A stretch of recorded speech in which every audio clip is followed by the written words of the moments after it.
오늘 예수를 만난 사람들 5번째 이야기로 또다시 문둥병자 이야기를 들고 섰는데요. 오늘은 저번에는 우리 한 명의 문둥병자 이름을 가지고 말씀을 나누었는데, 오늘은 자그마치 10명의 문둥병자 이야기입니다. 그리고 한 명의 문둥병자 이야기도 은혜가 됐는데, 오늘은 10명이니까 10배로 은혜가 될 줄 믿습니다. 그런데 사실 이렇게 앞에 수식이 붙어 있죠. 어떤 문둥병자, 10명 중에서도 어떤 문둥병자? 돌아온 문둥병자. 이렇게 됩니다. 그래서 돌아온 문둥병자, 이게 이제 우리가 그 10명의 문둥병자 중에서 우리가 주목해야 될 문둥병자입니다. 아멘, 아멘. 오늘 이 말씀에 깊은 그런 은혜가 있길 바라고, 또 여러분들의 삶에 적용하는 은혜가 있길 바랍니다. 제가 좀 설교가 좀 다른 목사님들보다는 주일 설교가 좀 긴 편입니다. 이유가 제 나름대로 변명은 저희 교회 초신자분들이 많아가지고 그래서 설명을 하자니 제가 좀 부연 설명들, 또 이렇게 좀 사족을 좀 많이 붙이게 되고, 또 어떤 사건들을 펼쳐서 설명하려고 하는 그런 버릇들을 제가 15년간 갖게 되다 보니까 설교가 좀 길어진 것은 거기에 그 탓이 있습니다. 그러니까 제 나름대로 친절한 대연시, 아시겠죠? 여러분들한테 어떻게 하면 좀 들리게 하려고, 아시겠죠?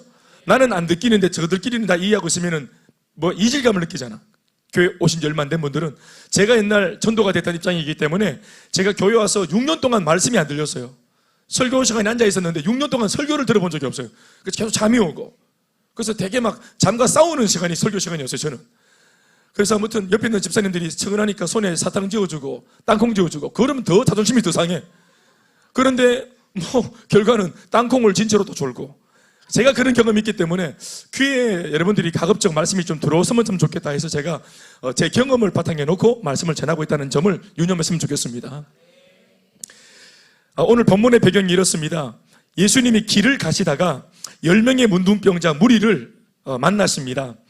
그 문둥병자 무리는 제각기 평범한 삶을 살던 사람들이었지만, 이 문둥병에 걸리는 바람에 각각 자신의 공동체로부터 이곳 문둥병자촌, 소위 문둥이촌으로 추방되어진 사람들입니다. 그래서 여기 와서 만난 사람들이에요. 원래는 지인이 아닙니다. 다 문둥병에 걸려가지고 각기 살던 집에서 쫓겨나고 추방되어져서 한 곳에 모여 살다 보니까 거기서 지인이 된 겁니다.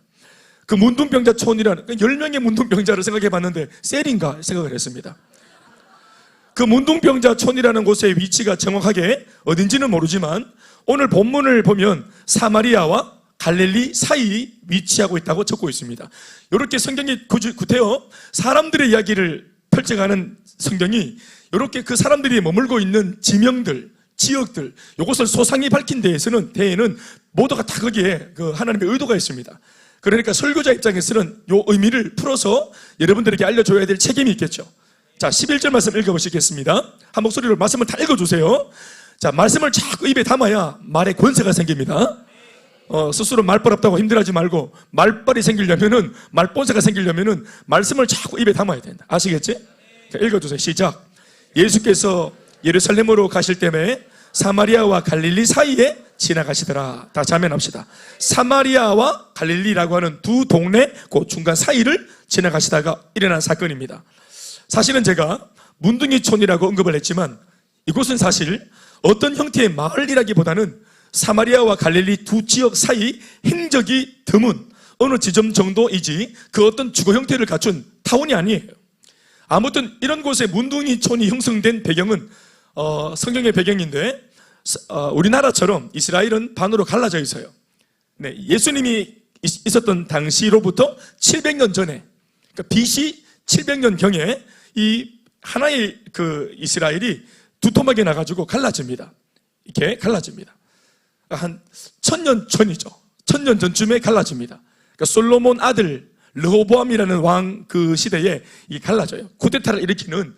그래서 10지파가 위로 올라가고 글랐다. 이게 만드는데 하여튼 분단돼서요. 남북으로 갈라졌다. 북이스라엘. 남쪽은 남이스라엘 안 그러고 남유다라 말합니다. 따라합시다. 북이스라엘. 경서명제 잘했어요. 잘했어. 다시 북이스라엘. 밑에는 뭐라고? 남유다. 아시겠죠? 이렇게 갈라졌어요. 그런데 갈라졌는데 역사적인 배경이 또 갈라진 데 있습니다. 이건 지금 말할 수 없어요. 이거 말하면 집에 아무도 못 간다. 위기를 넘겼습니다. 제가 말하고 싶은 지금 욕구가 올라왔는데 잘 넘긴 것 같아요. 다시 이제 본문으로 돌아와서 아무튼 마음을 좀 가다듬고 철천지 원수 시간이라 사람들끼리 상종하지 않을 뿐더러 양쪽 다 양쪽 다 남의 지역에 발을 들여놓는 일 자체를 아예 하지 않습니다. 이 둘은 서로를 피차 혐오합니다. 남유다 갈릴리 사람들이 볼 때, 갈릴리는 남쪽에 있어요. 남유다 갈릴리 사람들이 볼 때 북이스라엘의 사마리아 사람들은 마치 개나 돼지로 취급했어요. 그들은 하나님의 어떤 신앙을 저버린 민족들, 하나님의 정통성을 저버린 민족들, 그렇게 하나님의 은혜를 받고도 하나님을 앞에서 배은망덕한 신앙을 저버리고, 그리고 이스라엘의 어떤 혈통을 오염시켜서 이방인들과 결혼하고, 그래서 피를 섞어서 혼잡하게 만든 혼혈인들을 만들어낸 하나님의 은혜에서 멀어진 변절자, 이런 개념이었어요. 그래서 어떤 면에서는 예수님이 남쪽에 유다에서 태어나셨는데 북이스라엘은 남쪽 사람들이 볼 때는 신앙의 사람도 아니에요. 그 사람들은 신앙을 가진 사람도 아니에요. 이단자들이에요. 그래서 개나 돼지로 여겼던 것입니다. 그냥 미워하는 게 아니라 혐오해서요. 이런 입장은 북이스라엘 쪽에서도 마찬가지였습니다. 사실은 피차 이렇게 참 첨예한 대립이 있었습니다. 그러나 적어도 지금 이곳은, 문둥이촌은 문둥병이라고 하는 문제를 만나 추방당한 병자들이 있을 뿐, 여기서는 북쪽과 남쪽이 따로 없는 그저 동병상련의 운명 공통체일 뿐입니다. 이렇게 함께 살다가 함께 여기서 죽어나가는 거예요. 여기서는 출신이나 과거가 하나도 중요하지 않습니다. 모두가 버림받은 비참한 인생일 뿐입니다. 지금 이 병자들은 사마리아 그리고 남쪽 갈릴리 그 어느 쪽에도 속해 있지 않고 오히려 양쪽 지역 사람들 모두에게 버림받고 또 그들 모두에게 혐오스러운 존재가 되어 있는 실정이었습니다. 남쪽을 향해서 혐오스럽다, 북쪽을 향해서 혐오스럽다. 그런데 진짜 혐오는, 진정한 혐오는 그 지역 사이에 있는 이 문둥이촌의 사람들이었어요. 하지만 그들도 사실 얼마 전까지는 어느 진영에라도 속해서 자신과 다른 처지에 있던 사람들을 혐오해 왔었는데, 지금은 다른 처지가 되고 보니까 오히려 자신들이 양쪽 모두에게, 아니 세상 모든 사람들에게 혐오스러운 존재가 되어버린 겁니다. 성경은 은근히 진퇴양난, 사면초가에 놓인 이들의 모습이 오늘 예수님을 모르고 살아가는 우리들의 모습이란 사실, 이런 암시를 조용히 우리에게 전하고 있습니다. 그러니 우리는 오늘 이 말씀을 겪고 남의 이야기로 들어서는 안 될 줄로 믿습니다. 그런데 오늘 마침 문둥병자들이 모인 그곳으로 예수님이 들어가고 계십니다. 예수님은 항상 이런 식입니다. 남들이 안 가는 곳, 손가락질하는 곳, 더럽고 더럽다고 다 아마 외면한 곳, 예수님은 항상 그런 곳을 좋아합니다. 쿰쿰한 곳, 예수님은 쿰쿰한 곳, 신냄새 나는 곳, 뒷골목, 이게 예수님의 주된 활동 지역입니다. 예수님은 막 저런 롯데타워 꼭대기 이런 데 없습니다. 전망대 위에 없습니다. 백화점 신세계에 없습니다. 예수님은 항상 이런 데를 좋아하십니다. 왜냐하면 거기에 진짜 하나님이 필요한 사람들이 있기 때문입니다. 여러분, 좀 미안한 말이지만 우리도 그 뒷골목 출신 아닙니까? 아니군요. 몇 명은 아니네요. 신세계에서 오셨습니까? 우리도 뒷골목에서 막 이렇게 궁금하게 있다가 다 예수님 오셔서 우리를 붙들어 냈지 않습니까? 옆에 사람 인사합시다. 우리도 다 그쪽 출신입니다. 인사합시다. 그러니까 문둥이촌 이렇게 말할 때 그 뒷골목 궁금한 곳, 내 상처받았던 곳, 그 있잖아요. 그게 사실은 문둥이촌이에요. 부부싸움 치열하게 하던 곳 있잖아요. 그게 문둥이촌입니다. 아니란 말입니까? 우리는 홈 스위트홈이 되길 바랬지만 결혼할 때는 문둥이촌이 돼버렸잖아. 냄새나는, 썩어가는. 입장이 다른 분들은 따로 전화를 주십시오.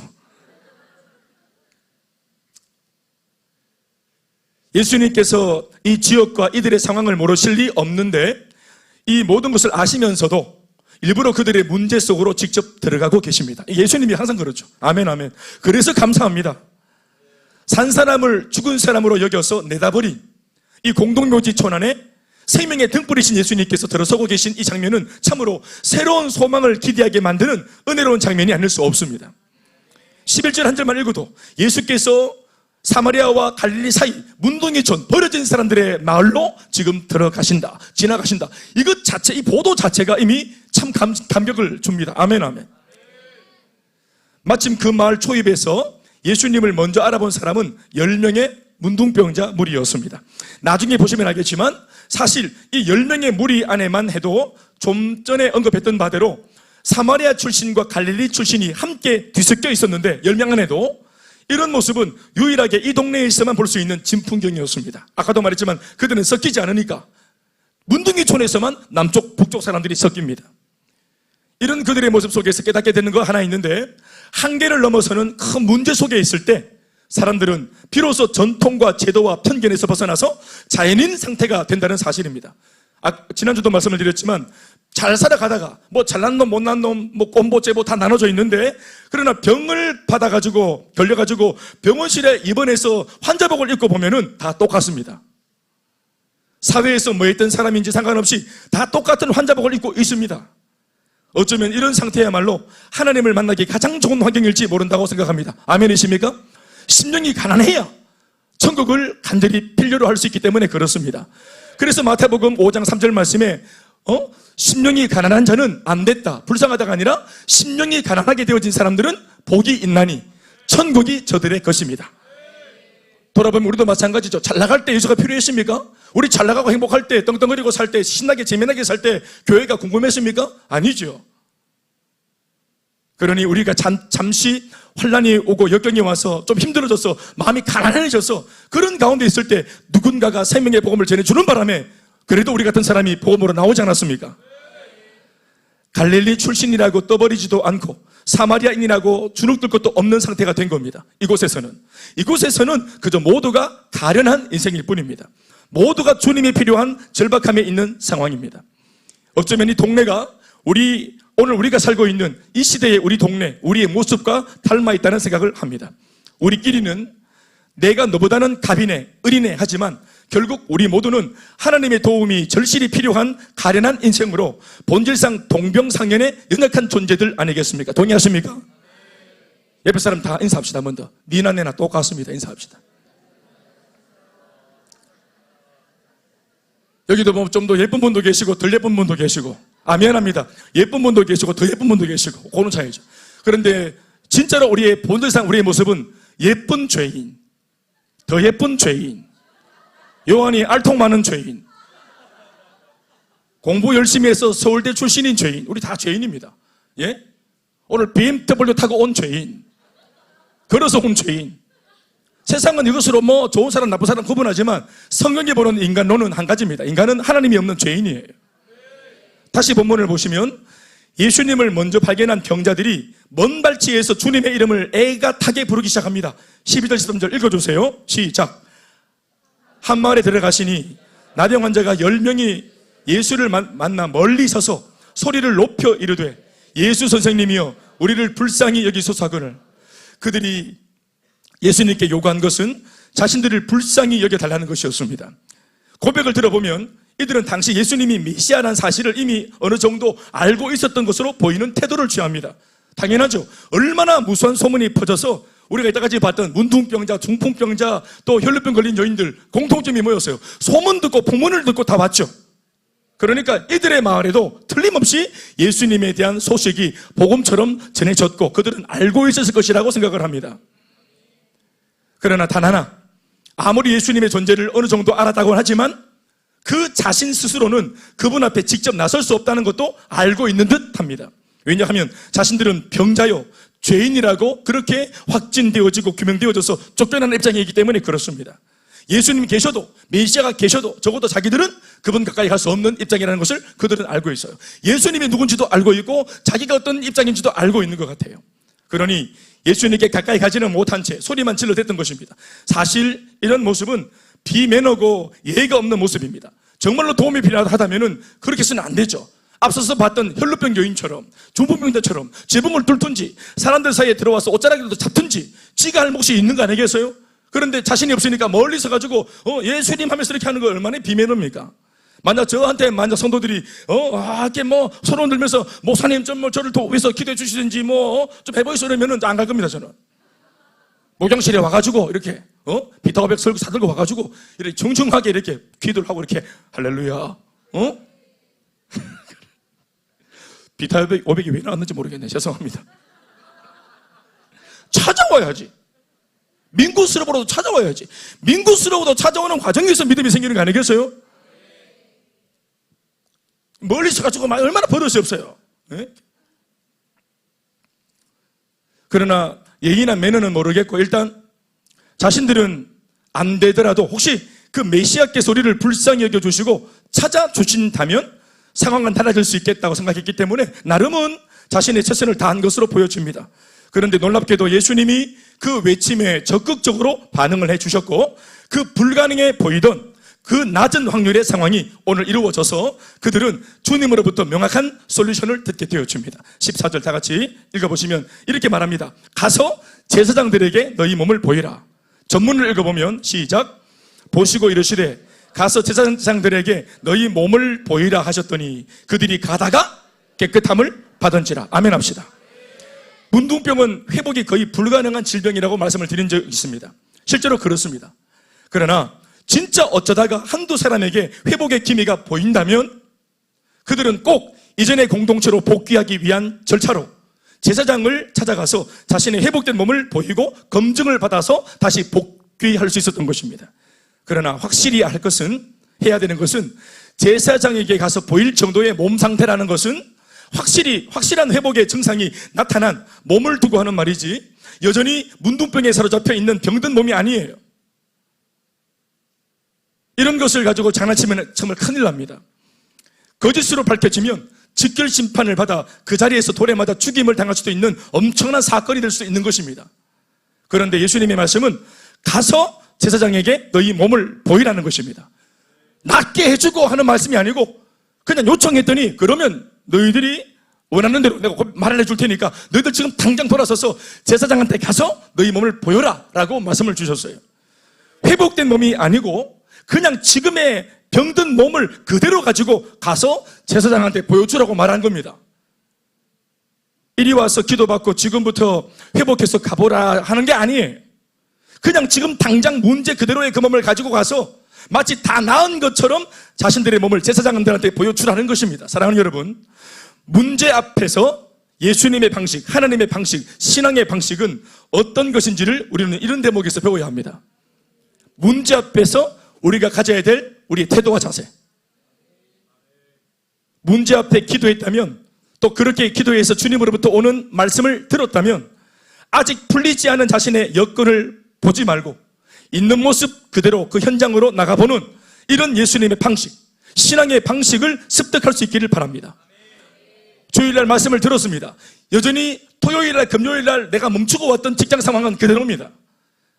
그러나 나는 주일날 은혜를 받았고 예배를 드리고 말씀을 들었고 아멘 아멘 무장을 했고 그러면 새삼스럽게 은혜는 은혜고 다시 월요일이 두렵고 화요일이 두렵고 다음 주가 두렵지 말고 그게 그대로 있다 할지라도 오늘 말씀을 통해서 내게 임한 은혜를 믿고 예배 통해 임한 은혜를 믿고 지금 말씀을 들을 때 여러분 속에 임하는 주님의 은혜를 믿고 아멘 아멘 그냥 내일을 향해서 나가보는 월요일을 향해서 나가보는 직장을 향해서 나가보는 학교를 향해서 나가보는 면접관을 향해서 나가보는 내일을 향해서 나가보는 그 배짱이 일주의 이름으로 축원합니다.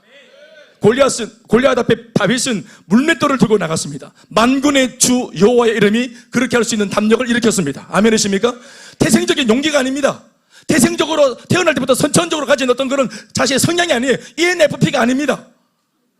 다윗 내가 믿는 하나님을 향한 믿음 때문이죠. 내가 의존하는 믿음 때문입니다.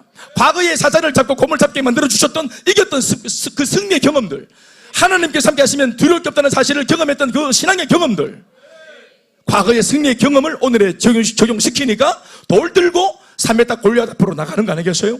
아멘 아멘. 굉장한 무기를 들고 나간 게 아닙니다. 그래서 예수님은 오늘 너희들이 나를 만난 것으로 나를 고백한 걸 보니 믿음이 있는 것 같은데 그 믿음 가지고 제사장한테 가서 너희 몸을 보여라. 아멘 아멘. 뒷일을 계산하지 말고 가는 것은 너희가 하는 것이고 가는 도중에 일어나는 일들은 내가 하는 거다. 하나님께서 할까 안 할까? 내가 움직일 때 합을 맞춰줄까 안 할까? 이거 계산하지 말고 하나님은 어른 알아서 당신 일을 다 하십니다. 하나님은 실수하지 않습니다.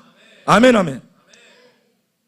그러나 솔직하게 생각해 보면 아무리 예수님의 말씀이지만 이런 상황에서 보자면 좀 과한 면이 없지 않아 있다는 점에 동의가 되기도 합니다. 사실대로 말하면 황당한 명령입니다. 자기 일이 아니라고 너무 쉽게 말하는 거 아닌가 하는 그런 마음이 듭니다. 목사님이 솔루션을 줄 때 저한테 가지는 마음들 아니겠습니까? 아닙니까? 아멘. 감사하네요. 목사님이니까 참 진짜 참 세상 편하게 말한다, 이런 느낌을 가지시는 분들, 목사님은 참 모든 게 다 되고 믿음으로 다 되고 참 좋겠다, 이런 생각을 우리 상담할 때 마음으로 가지고 있지 않습니까? 속으로 마리사 이렇게. 저는 옛날에 그래 봤어요. 아멘 대신에 항상 이 아멘을 딱 집어삼키는 다른 말이 뭐냐면은 마리사. 마리사. 이렇게 마리사. 사람 만난 네가 마리사. 지금도 맞다고 생각하시는 분들, 마리사. 사랑하는 여러분, 하나님의 말씀은 생명의 말씀입니다. 입 바깥으로 선포되어지면 이루어집니다. 빛이 있으라 해서 있었던 겁니다. 아멘, 아멘. 그러나 예수님으로부터 말씀은 이미 선포되었고, 아멘. 예수님은 솔루션을 주셨습니다. 이미 예수님 입에서 생명의 말씀은 선포되었습니다. 제사장한테 가서 보여도 괜찮다고 주님께서 확신을 하셨기 때문에 그 말씀을 주셨습니다. 어려운 주님 다 생각이 있으십니다. 다시 아멘 좀 하십시오. 예수님으로부터 말씀은 이미 선포되었고, 이제 이 말씀 앞에서 어떻게 할 것인가 하는 것에 대한 결정의 칼자루는 문둥병자들에게 주어졌습니다. 이제 그들이 말씀 앞에서 결정해야 됩니다. 우리 생각에는 주님이 처음부터 끝까지 다 알아서 해주시면 좋겠다 생각할 수 있겠지만 아닙니다. 말씀을 들은 이후로부터는 그 말씀 앞에서 내가 결정하고 내가 행동할 것을 주님은 요구하십니다. 아멘이십니까? 우리가 할 것이 있습니다. 하나님은 말씀을 하셨고, 우리는 말씀을 붙들었고, 그리고 말씀대로 살고자 하는 이 선택은 내가 하는 것입니다. 아멘, 아멘. 밥을 주시옵소서 주셨어요. 기도하기를 입을 열게 해 주시옵소서. 입에 밥을 넣어 주시옵소서. 쉽게 해 주시옵소서. 네가 씹어라. 쉽게 해 주시옵소서. 혓바닥에 안 씹히도록 잘 좀 해 주시옵소서. 목구멍으로 식도로 넘어가게 해 주시옵소서. 네가 넘겨라. 넘겨 주시옵소서. 기도를 이렇게 합니다. 위가 소화되게 해 주시옵소서. 대장, 소장, 12시장 나 잘 몰라요. 하여튼 이런 니네가 가지고 소화가 되게 해 주시옵소서. 똥이 되게 해 주시옵소서. 나오게 해 주시옵소서. 이거는 반신불수입니다. 이게 장애자지, 이게 신앙의 사람입니까? 어디까지 기도할 게 있고 내가 할 게 있는 거예요. 아멘이십니까? 잠시의 찰나가 지나긴 했지만 놀랍게도 10명 모두가 한 사람의 반대도 없이 일사불란하게 제사장 한테로 가기 시작합니다. 감사한 일이죠. 아멘. 도중에 누가 막 맞고 뭐하노? 니 민다 이거를 계속 이래 안 하고 10명이 다 같이 아멘하고 다 간 겁니다. 이거 잘한 거죠? 그랬더니 그 몇 걸음을 옮기는 사이에 충격적인 일이 걸어가던 그 길에서 곧장 그들 모두에게 일어났습니다. 10명 모두의 몸에 강력하고 완전한 회복이 즉각적으로 임했던 것입니다. 아멘, 아멘. 14절 읽어볼게요. 한 번 더. 시작. 보시고 이러시되 가서 제사장들에게 너희 몸을 보이라 하셨더니 그들이 가다가 깨끗함을 받은지라. 따라합시다. 가다가 깨끗함을 받은지라. 아멘, 아멘. 내일이 두렵지만 오늘 말씀 붙들고 교회를 나가서 막 내일 어떻게 할까 고민하고 있는데 그게 아니고 그냥 막 교회를 나가는 집에 가다가 능력이 임하니라. 내일 막 직장이 두렵지만 나가는데 출근길 도로 위에서 은혜가 임하더라. 약을 틀어놓으면은 이 약이 스스로 우리의 모든 병을 치료하는 효과를 발생시키죠. 우리가 양약을 공부한 게 아니잖아요. 우리가 이 약의 성분이 뭔지 다 알고 합니까? 이 논리가 다 이게 이걸 깨닫고 만사를 깨달았을 때 약이 효과를 발휘합니까? 몰라도 틀어놓으면 약이 저절로 역사를 합니까? 말씀을 받으면 말씀이 우리 속에서 역사를 하는 겁니다. 성경을 백독한 사람한테 역사하는 것이 아니고 오늘 간 예수 믿는 사람들한테는 역사를 하는 것이 아니고 어떤 사람이라도 말씀을 믿으면 틀어놓으면 그 말씀이 내 속에서 말씀 스스로가 역사를 하는 것입니다. 그래서 가다가 믿음으로 부족했지만 가다가 가는 도중에 말씀이 역사해서 그들 병이 낫게 된 것입니다. 병자들이 자신을 향해 선포된 말씀을 믿기로 결정하고 행동하자 가다가 깨끗함을 받아버린 역사를 경험했습니다. 나는 진짜 이 역사가 여러분들 은혜 속에서 여러분들이 경험하는 역사 되길 바랍니다. 아멘, 아멘. 이 주일이 채 가기 전에 지난주 기도했던 모든 것들이, 강구했던 모든 것들이 응답되어지는 것을 경험했으면 좋겠습니다. 응답은 그들의 결정과 행동을 따라 곧바로 일어났습니다. 이런 대목에서 우리는 신앙의 세계에 영적인 원리가 있음을 알고 깊이 배우고 마음에 새길 필요가 있습니다. 상황이 간절하고 절박했던 만큼 믿을 때도 계산 없이 과감하게 믿는 것은 바로 그 사람의 몫입니다. 우리는 대부분 이것이 잘 안 될 때가 많습니다. 상황은 절박하다고 기도해 놓고서도 정작 기도한 자신이 그 기도에 대한 응답을 기대하지 않는 성도를 봅니다. 하나님의 뜻을 알고자 제발 말씀해 달라고 해놓고도 설교를 통해 선포된 메시지를 자신을 향한 하나님의 솔루션으로 믿으려고 하지 않습니다. 그런데 오늘 본문 속 10명이나 되는 이 사람들은 10명이나 되는 무리임에도 한 사람이 결정을 내리는 것처럼 한 가지의 행동을 의견에 충돌이 없이 마치 한 사람이 하는 것처럼 일사불란하게 실행을 하니 이것이 놀라운 장면입니다. 아멘, 아멘. 이견이 없어요. 하나님의 은혜입니다. 오늘 이 모습이 우리들에게도 필요합니다. 말씀 앞에서 부디 단순해지시기를 바랍니다. 믿는 것에 단순해지고 복잡한 것은 주님이 다 하셨습니다. 아멘, 아멘. 우리 구원받는 모든 힘들고 빡센 과정 십자가에 죽고 부활하고 우리는 못하기 때문에 주님이 그 어려운 거 다 하셨어요. 그리고 이것을 내놓으시고 이걸 믿기만 하라고 하시잖아요. 우리는 신앙의 원리 자체가 복잡하지 않습니다. 복잡하고 빡센 것은 주님이 다 감당하셨습니다. 아멘, 아멘. 믿는 것에 단순해져야 돼요. 순종하는 것에 단순해지시고 충성하는 것에 단순해지시고 살아가는 것에 단순해지시길 축복합니다. 염려한다고 그 키를 한 자한테 할 수 없다 했습니다. 키가 작은 분들 염려한다고 걱정한다고 다음날 키가 안 자랍니다. 그 말입니다. 염려한다고 그 키가 자라지 않는다고. 우유랑 콩나물을 먹어야 돼. 근거 없는 얘기. 절 보세요. 근거 없죠? 이들의 거침없는 행동에 부응이라도 하듯이 하나님의 강력한 치유의 은혜는 그들이 걸어가는 행길에서 바로 역사했고 10명 모두는 그 자리에서 축복을 받았습니다. 아멘, 아멘. 놀라운 기적이죠. 참으로 기적이 일어났습니다. 그러나 그토록 바래오던 소원이 마침내 10명의 사람들 눈앞에서 떡하니 이루어지게 되어지자 이 놀라운 결과 직후에 문제는 10명의 무리가 두 가지의 반응으로 양분되더니 이후 행보가 각각 달라지게 되어버립니다. 먼저 회복된 10명 중에 9은 제사장으로부터 자신의 회복을 확정받고 빠르게 신속하게 이전의 삶으로 돌아가고자 주저없이 제사장에게로 곧장 달려가 버립니다. 왜냐하면 예수님이 그렇게 말씀하셨기 때문에 이렇게 행동한 사람들 하자가 없어 보이기도 합니다. 예수님이 그래 하라고 하셨으니까 회복이 되었어요. 그러니까 느린 걸음으로 가던 그들이 가는 도중에 회복이 된 걸 보면서 더 빨리 이제는 지체할 필요가 없죠. 제사장한테 가서 빠르게 보여주면 되니까. 아멘. 그러면 자기들이 원하는 것을 더 빨리 얻을 수가 있겠죠. 그렇죠. 그러나 그 와중에 단 한 사람은 회복을 확인하자마자 제사장이 아니라 예수님께로 돌아오는 사람 하나 있었습니다. 하나님께 영광을 돌리고 감사를 드리기 위한 그런 명분으로 그 목적으로 다시 되돌아온 사람이 있었습니다. 15절 16절 말씀입니다. 다 같이 시작. 그 중에 한 사람이 자기가 나은 것을 보고 큰 소리로 하나님께 영광을 돌리며 돌아와 예수의 발 아래에 엎드려 감사하니 그는 사마리아 사람이라. 다시 아멘합시다. 다시 한번 아멘. 예수님께로 다시 돌아온 이 인물을 놓고 성경은 곧장 다시 돌아온 그 사람의 신분을 드러내기를 주저하지 않습니다. 성경이 소개하고 있는 이 사람은 바로 사마리아인이라고 소개를 하죠. 그 사람의 정체 10명 중에서 단 한 사람은 사마리아인이었습니다. 성경이 이렇게 한 이유는 제 살 길을 찾아 떠난 그 9사람이 다름 아닌 남쪽 갈릴리 사람, 남유다 사람임을 지적하고자 한 것입니다. 한 사람의 신분을 구체화시켜서 말을 한 이유는 나머지 9이 어디 출신인지에 대해서 알라고 한 겁니다. 함께 병을 앓았을 때 그들은 하나였고 과거에 이전의 출신은 중요하지 않았습니다. 그들 모두가. 그러나 막상 회복이 되고 보니 유대인인 9에게 이 한 사람의 사마리아인은 문제거리였습니다. 이전에는 문제가 아니었고 동료였고 친구였습니다.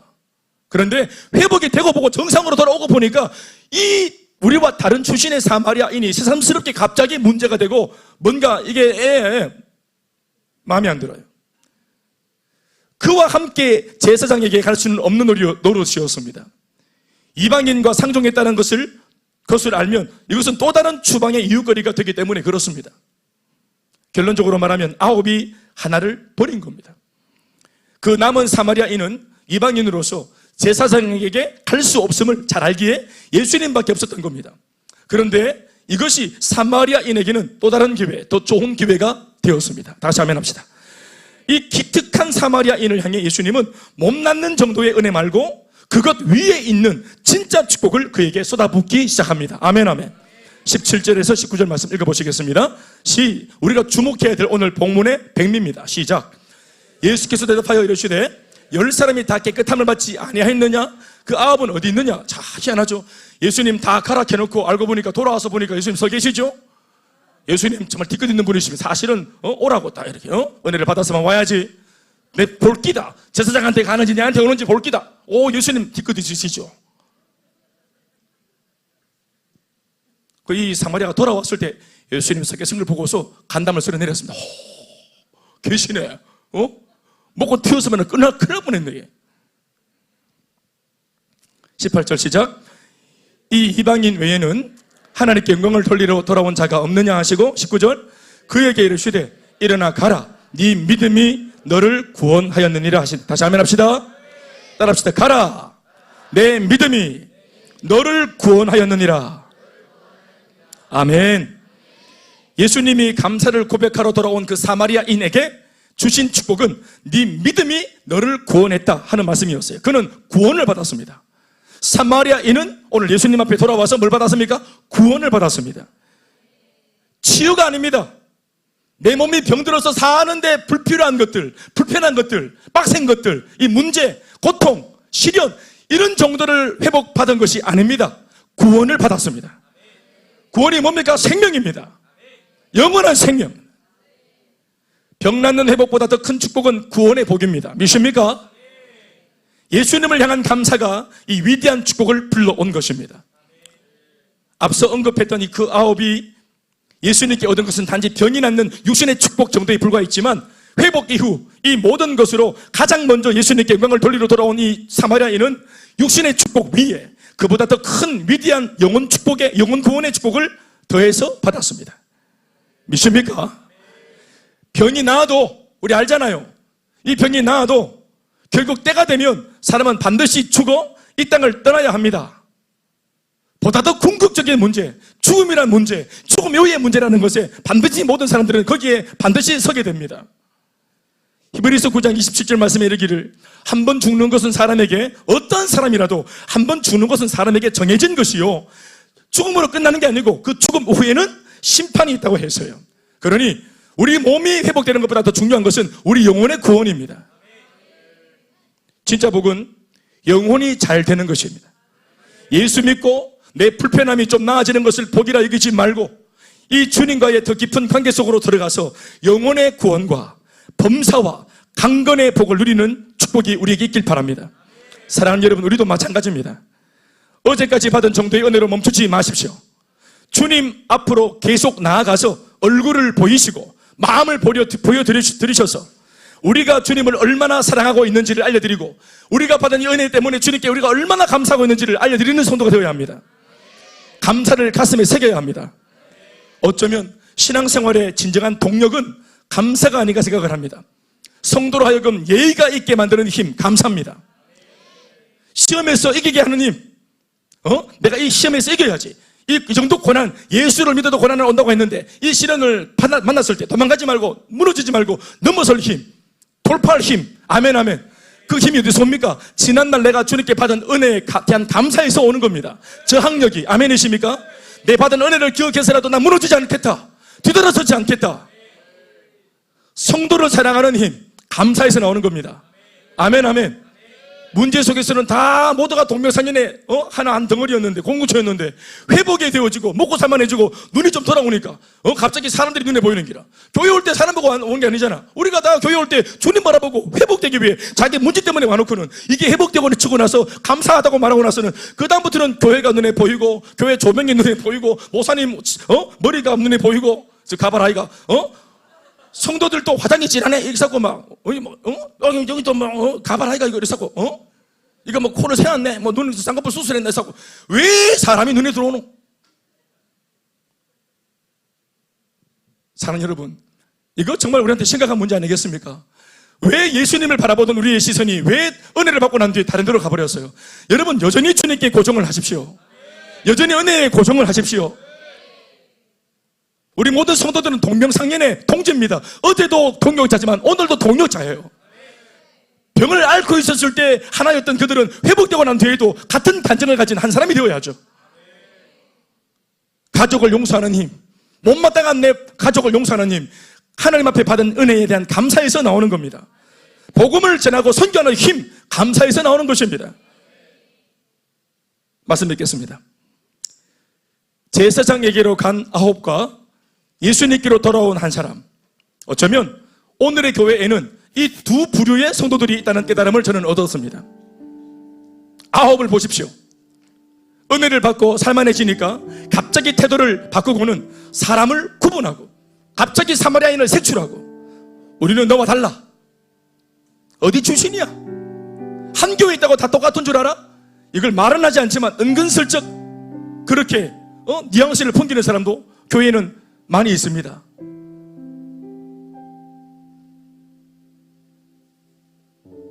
예전과 비교하면 그래도 문둥병으로 죽어가던 모습보다는 큰 변화가 있었던 아홉이었지만, 그렇게나 큰 은혜를 입고도 예수님 앞으로 더 깊이, 더 가까이 나오지 못하는 이런 성도들은 사실 안타까운 모습의 성도라 생각이 되어집니다. 안타까운 분들이에요. 저는 우리 중에 이런 분들이 계시다면 오늘 이 예배, 이 말씀을 통해 다시 방향을 바꾸고, 아멘, 방향을 바꾸셔야 됩니다. 하나님 앞으로, 예수님 앞으로 더 가까이 나오는 성도가 되어야 합니다. 예수님 내게 은혜 주신 그 자리에 우두커니 서 계시기 때문이죠. 사실은 예수님 본심이 뭐였어요? 와보니까 알게 되었죠. 예수님 기다리고 계셨죠. 돌아온 사마리아인에게 묻는 질문이 뭐였어요? 나머지 아홉은 어디 있냐고 묻는 거 보십시오.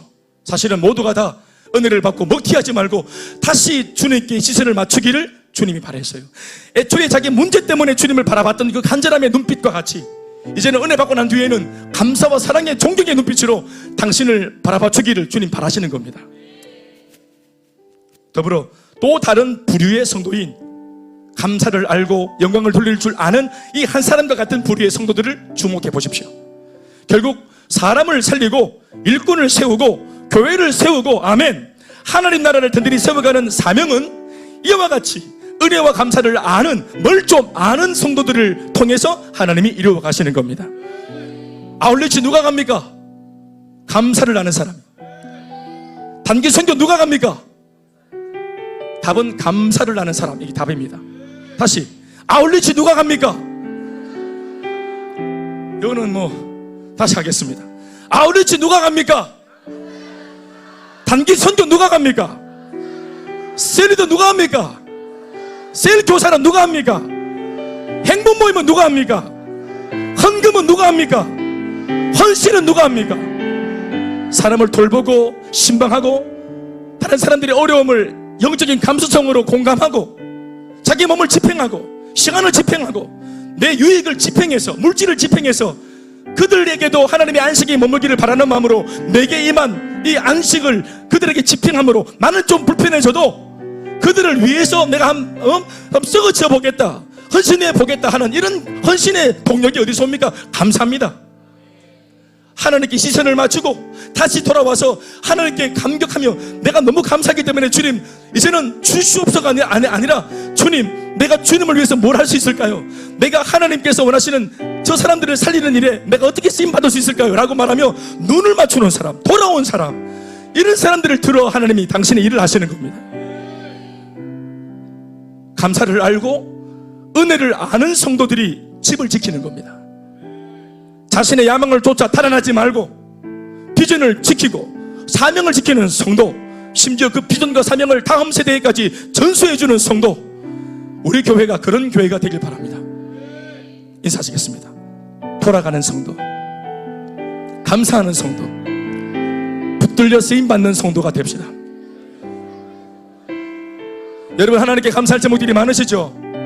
받은 은혜 있으시죠? 감격과 간정이 있으시죠? 더 받을 게 없는가 하고 바라보지 말고 이제 그것을 주신, 이 모든 것을 주신 주님께로 시선을 맞추십시오. 이제는 기도가 달라져서 당신이 뭘 원하십니까? 오늘 간정자가 잠시 언급했던 이사야 6장 8절 말씀처럼 주님 나를 보내십시오. 하나님께서 저들을 위해서 누가 나를 위해 갈고 저들을 살리기 위해 누가 나를 위해서 갈고 라고 그렇게 탄식하실 때 옆에 있던 이사야가 내가 여기 있사오니 말을 보내달라고 말했던 그 고백이 오늘 우리의 고백이 되어야 합니다. 주님이 주시는 그 부담스러운 명령 앞에 귀를 닫지 말고 좀 가서 복음을 전해라, 온천한 만민에게 복음을 전해라, 십자가와 부활의 증인이 되어라, 아멘 아멘, 저 양들을 좀 먹여 살려라, 제자 삼아라 라고 말씀하시는 이 주님의 말씀 앞에 부담된다고 다른 곳으로 가지 말고 초점을 맞추십시오. 눈을 좀 맞추십시오. 사람이 없습니다. 교회가 많지만 쓸만한 교회가 없고 홍수에 마실 물이 없는 것처럼 성도들은 많지만 주님이 손을 붙들고 과거의 10명 너와 같은 입장에 있는 사람들을 살려고자 하니 함께 동행한 사람이 없습니다. 이번에 54명 정도 되는 아울리처들이 짧은 일주일이지만 그 마음으로 아울리치를 갑니다. 사랑 여러분, 우리가 바른 곳에 모두가 바른 은혜가 있길 바랍니다. 그들이 바라보는 시선이 우리 모두의 시선이 되길 바랍니다. 여러분, 큰수 맑으샘 교회 이름으로 가는 겁니다. 소수가 가지만 모두가 가는 것입니다. 한 주간 기도해 주십시오. 우리를 응원해 주십시오. 격려해 주십시오. 무엇보다 나가 있는 6명의 단기 성사를 위해서 이름 불러가며 적극적으로 기도해 주십시오. 모든 영광을 하나님께 돌리겠습니다.